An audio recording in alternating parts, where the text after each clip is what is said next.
Dhanik Bharat Educational Institutions, Inter, IIT, JEE, NEET, admission opened. ఈ నెల 21న NEET UG 2026 retest జరగనుంది. ఆదివారం మధ్యాహ్నం 2 గంటల నుండి సాయంత్రం 5 గంటల 15 నిమిషాల వరకు ఈ పరీక్ష జరగనుంది. అత్యంత భద్రతతో ప్రశ్న పత్రాలు తరలిస్తున్నారు. ఇండియన్ ఎయిర్ ఫోర్స్ ను మొట్టమొదటిసారిగా రంగంలోకి దింపింది కేంద్రం. 18 ప్రాంతీయ హబ్లకు హెలికాప్టర్లు, విమానాల్లో ప్రశ్న పత్రాలు అయితే తరలిస్తూ ఉన్నారు. ప్రత్యేక సాయుధ వాహనాల ద్వారా పరీక్షా కేంద్రాలకు ఈ తరలింపు అయితే జరుగుతుంది.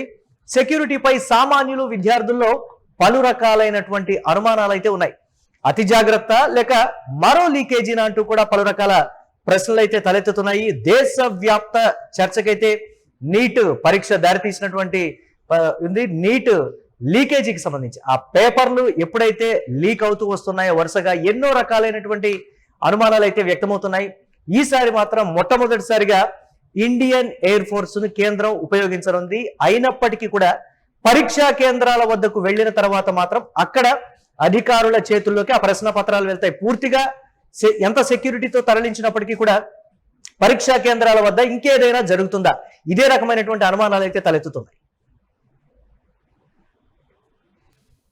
రైట్, ఇండియన్ ఎయిర్ ఫోర్స్ విమానాల్లో పర్టికులర్ గా నీట్ యూజీకి సంబంధించి ప్రశ్న పత్రాలు అయితే తరలిస్తూ ఉన్నారు. దేశవ్యాప్త చర్చకైతే ఇది దారితీసింది. ఎన్ని రకాల జాగ్రత్త చర్యలు తీసుకున్నప్పటికీ కూడా దేశంలో ఏదో ఒక చోట నుంచి నీట్ పేపర్ లీకేజ్ అయితే జరుగుతుంది. దేశవ్యాప్తంగా యువత దీని మీద ఏ స్థాయిలో నిరసనలు వెల్లువెత్తాయో కూడా మనం చూస్తూ ఉన్నాం. దేశవ్యాప్తంగా ఎంతో ఆందోళన వ్యక్తం చేసినటువంటి సిచ్యువేషన్ ఉంది. ఏదో ఒక మూల అధికారుల చేతివాటం కావచ్చు, ఇతరత్ర ఏదైనా కావచ్చు, మొత్తం మీద అయితే నీట్ పేపర్ అయితే లీకేజ్ అయితే జరిగింది. ఈసారి మాత్రం పూర్తి భరోసాతో ఈ సెక్యూరిటీతో ఎక్కడా కూడా పేపర్ లీకేజీకి సంబంధించి తావివ్వకుండా మేము చర్యలు తీసుకుంటున్నాం. అందుకు ఇండియన్ ఎయిర్ ఫోర్స్ ను కూడా మేము ఉపయోగిస్తున్నాం. అంటే ఎన్నో రకాలైనటువంటి అనుమానాలు అయితే ఉన్నాయి. పరీక్షా కేంద్రాల వద్దకు వెళ్ళిన తర్వాత లోపలికి ఎంటర్ అయ్యేటువంటి సిచ్యువేషన్ అయితే ఎయిర్ ఫోర్స్ అధికారులకు లేదు. పేపర్ ఆ గేటు బయట అందించడమే. లోపలికి వెళ్ళిన తర్వాత అధికారుల చేతివాటం ఏదైనా వెలుగు చూస్తుందా, అక్కడ ఒకవేళ పేపర్ లీక్ అయితే పరిస్థితి ఏంటి? కేంద్రం ముందున్నటువంటి ఒక పెను సవాలుగా ఈ నీట్ పరీక్ష అయితే మారినటువంటి పరిస్థితి ఉంది. ఎలాగైనా సరే ఈసారి లీకేజీ పర్వానికి తెరతీయకుండా ఎట్టి పరిస్థితుల్లోనూ పకడ్బందీగా నీట్ పరీక్షని దేశవ్యాప్తంగా ఈ నెల 21న నిర్వహించాలనేది కేంద్రం ఆలోచనగా ఉంది. ఎన్ని రకాల చర్యలైనా తీసుకోండి, ఎక్కడా కూడా పేపర్ లీకేజ్ అవ్వకూడదు, ఎవరి చేతుల్లోనూ వెళ్ళకూడదు.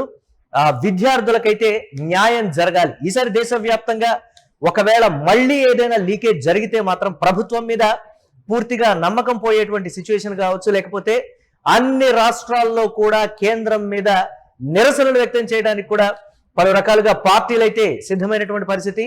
విద్యార్థుల జీవితాలతో ఎట్టి పరిస్థితుల్లో చెలగాటమాడకూడదు, ఇది దేశవ్యాప్తంగా వినిపిస్తున్నటువంటి మాట. ఈసారి మేము తీసుకుంటున్నటువంటి ఈ చర్యలతో, ఈ రక్షణపరమైనటువంటి చర్యలతో ఎక్కడా పేపర్ లీక్ అయ్యే ఛాన్సెస్ లేదనేటువంటి మాట. మొట్టమొదటిసారిగా ఆర్మీ అంటే ఇండియన్ ఎయిర్ ఫోర్స్ రంగంలోకి దిగడంతో ఈసారి ఎక్కడా లీకేజ్ అవ్వదు. పూర్తిగా పారదర్శకంగా నీట్ యూజీ పరీక్ష అయితే జరుగుతుందనేటువంటి ఆశాభావం అయితే యువతలో వ్యక్తమవుతుంది. కానీ కొన్ని పార్టీలు ఈసారి మాత్రం ఒకవేళ పేపర్ లీకేజీ ఘటన మాత్రం వెలుగు చూస్తే మాత్రం ప్రభుత్వం దీనికి సమాధానం చెప్పాలి అనేటువంటి మాట అయితే వినిపిస్తోంది. పలు పార్టీలు కూడా ఒకవేళ పేపర్ లీకేజ్ జరిగిన తర్వాత ఎలాంటి నిరసనలకు కావచ్చు, లేకపోతే దేశవ్యాప్తంగా విద్యార్థులందరినీ ఏకం చేయడానికి కూడా పలు రకాల ప్రణాళికలు అయితే రచిస్తున్నాయి. చూడాలి ఈ నెల 21 తర్వాత ఎలాంటి పరిస్థితులు ఉంటాయనేది. పారదర్శకంగా జరగాలి, విద్యార్థులకు న్యాయం జరగాలనేదే అందరూ కోరుకుంటున్నటువంటి పరిస్థితి.